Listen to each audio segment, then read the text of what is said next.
searching for targets. This Cod Ww2 is shit, man.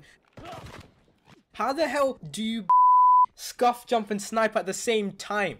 I swear, I'm so fucking done with this game. It's too bullshit. I'm done. Mom, I think I need a new controller. And maybe a new TV. I mean, I really think you should.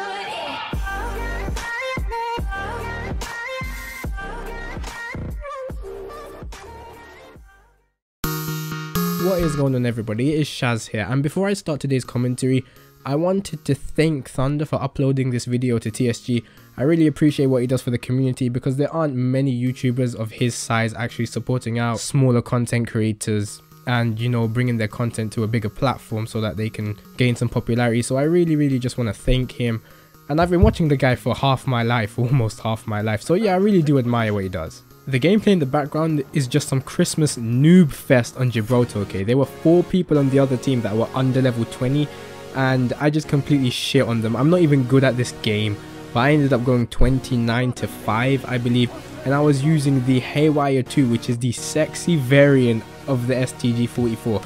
I don't promote supply drops, but that gun is just so good looking. You guys just try and get it. So I want to start things off by asking you guys a question, okay?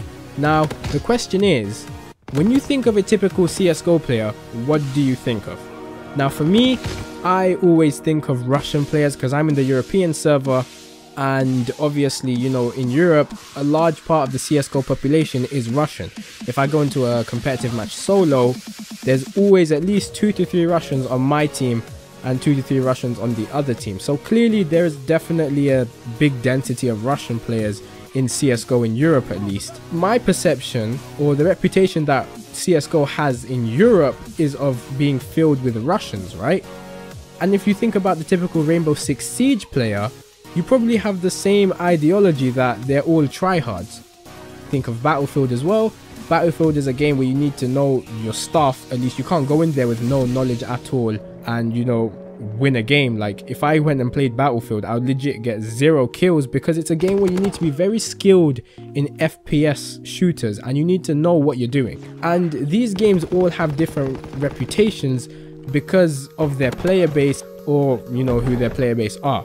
If you think about the same question but you pose it to Call of Duty players, what do you guys think of when you think about Call of Duty players, okay? Now, the clip at the beginning was just me trying to emulate what I think and what a lot of people actually think. I asked my friends this question: what do you think of a typical Call of Duty player?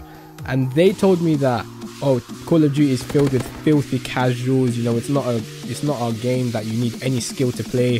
The TTK is horribly low, and it's just, you know, a casual game, right? And you go on YouTube as well, and there's so many videos about raging kids on Call of Duty. Now, why are there not videos of raging kids in Six Siege or Overwatch or Battlefield or even CSGO, okay?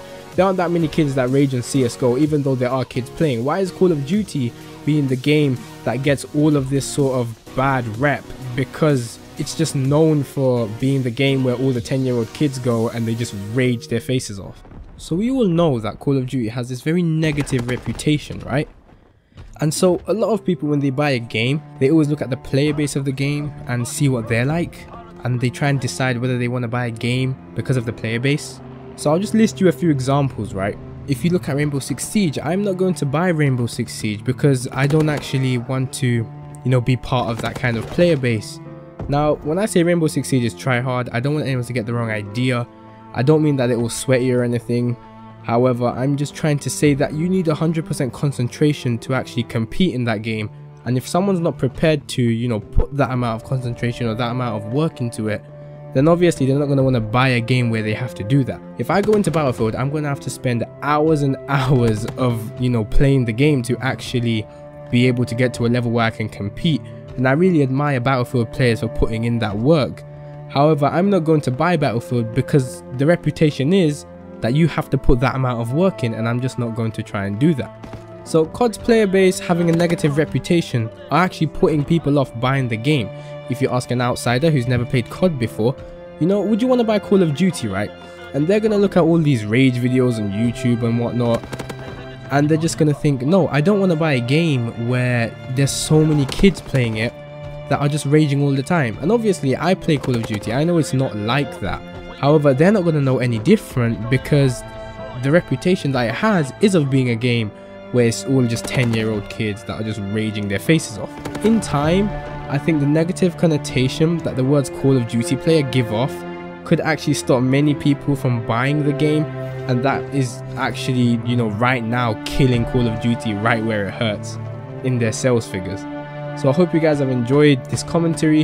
Again, I want to thank Thunder for uploading this to, you know, ThunderStruckGaming. If you do like my content, then subscribe to my channel, and I'll see you guys hopefully in the next video.